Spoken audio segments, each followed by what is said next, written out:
Фатальная ошибка номер один – это работать без проекта. Ну или по проекту, нарисованному от руки.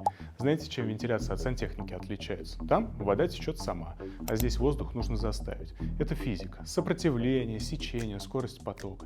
И когда монтажники приходят и говорят: мы на глаз сделаем, не в первый раз, они врут, сами себе врут, потому что на глаз можно полку повесить, но нельзя насчитать аэродинамику.